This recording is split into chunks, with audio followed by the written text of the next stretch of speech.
Sa barong-barong na ito sa isang abandonadong warehouse sa Quezon City, merong 5 magkakapatid na menor de edad na inabandona na ng kanilang ina. Kahit na nasa paligid lang ang kanilang ina, pinaubayan na lang silang 5 sa kanilang kapitbahay.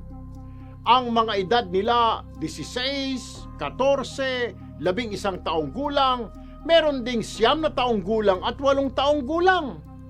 Ang masaklap, yung 10 taong gulang hinalay pa ng live-in partner ng kanilang ina. Bagay na pinagsawalang bahala na lamang ng inang umabandona sa kanila. Sa halip po na ilayo ang anak sa panganib, pinili pa umano ng nanay na manahimik at konsintihin ang nangyayari upang hindi siya iwan ng kanyang kinakasama.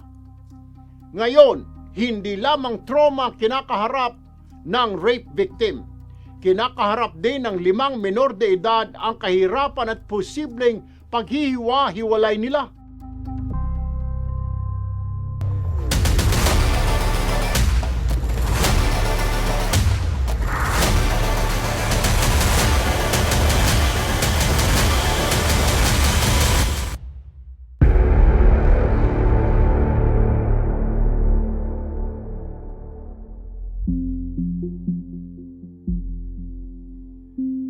Nitong nakaraang linggo, lumapit si Jaisel Ola sa ating tanggapan. Ang kapitbahay na pinagkatiwalaan ng 5 abandonadong bata. Nais lamang niyang humingi ng educational assistance para sa mga batang kanyang inaalagaan. Ngunit habang nasa proseso tayo ng pagtulong, naibunyag niya ang mas mabigat na suliraning matagal na palang pasa ng isa sa mga bata.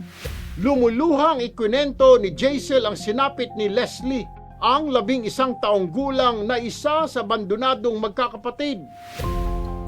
Hinalay umano ito ng kanilang stepfather at kahit na umalma ang bata, walang pakialam ang kanilang ina na si Jenny.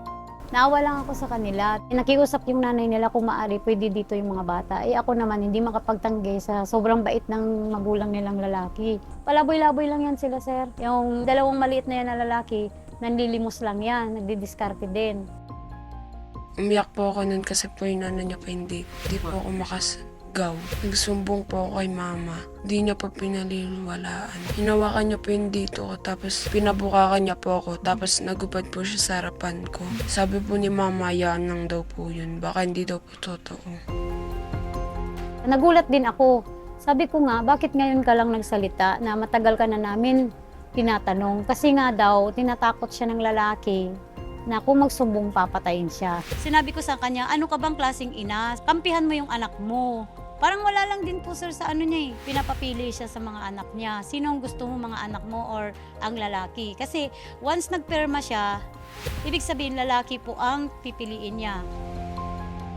Kaya nga po ako dito na tumira dahil para masamahan ko na yung mga apo ko eh. Kaya nga ako nagpunta dito na ako kasama ng mga bata para matulungan ko rin si Giselle.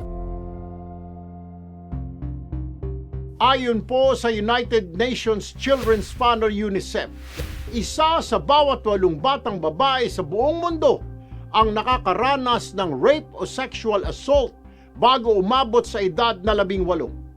Sa Pilipinas lamang nakapagtala ang Philippine National Police ng 7,373 kaso ng rape noong 2025. Higit 5,400 dito ay laban sa mga bata. Hindi lang po ito simpleng numero, sa likod ng bawat bilang ay isang buhay, isang pangarap at isang batang dapat sana'y lumalaki ng ligtas at may pagmamahal. Gusto din nating bigyan ng warning, no? Yung mga perpetrators or yung nag-iisip pa lang nagagawa ng ganito na wag na po nilang ituloy. Kasi seryoso po ang PNP na bigyan ng hustisya at masigurado na yung investigation ay gugulong para po mabigyan natin ng hustisya yung mga biktima po. Unfortunately, may mga kaso po kami na even po yung magulang, sila po talaga yung involved sa kaso. Napaka-importante po na itong sa loob ng pamilya, other members of the family ay may pakialam, may malasakit po sa bata at immediately mai-report sa tamang otoridad para po mabigyan ng aksyon. Dahil dito agad nating tinulungan si Leslie na magsampa ng kaukulang kaso laban sa kanyang stepfather. Agad din nating silang dinala sa Social Services Development Department o SSDD na Quezon City. Nakipag-ugnayan din po tayo sa mga shelters para sa sama-sama pa rin ang 5 abandonadong magkakapatid kung sakaling ilagay sila sa pasilidad. Dito po makakaaral sila at matututo mismo mula sa mga madre at mga guro. At bilang agarang tulong, tinulungan natin ang mga bata na makabili ng kanilang school supplies para sa nalalapit na pasukan. Naghandog din po tayo ng konting grocery items upang makatulong sa kanilang araw-araw na pangangailangan. Maraming salamat po sa lahat ng sumuporta sa ating programa. Dahil po sa inyong tulong, mas marami tayong naaabot na mga kababayan nating nangangailangan ng agarang tulong at proteksyon. Yung mga masaswerteng kabataan na may magulang na nag-iingat, nag-aalaga, kahit gaano pa kayo katigas ng ulo, basta andyan sila, magpasalamat pa rin kayo kasi ang swerte-swerte nyo. Kasi kami ganito ang naranasan. Ito po ang mapait na kwento ng 5 abandonadong magkakapatid. Ang ating family code kinukundina po ang child abandonment.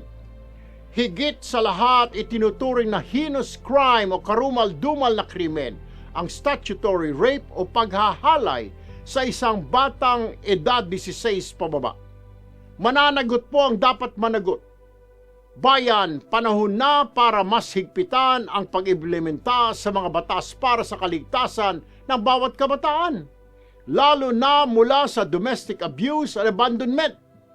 Ginagawa at patuloy na po nating gagawin yan bilang bahagi ng Senado. Walang batang dapat matulog ng gutom, walang batang dapat ang ma-rape, walang anak ang dapat maabandona. Bawat bata ay mahalaga. Ako po si Erwin Tulfo, ang kakampi ng mga inaapi.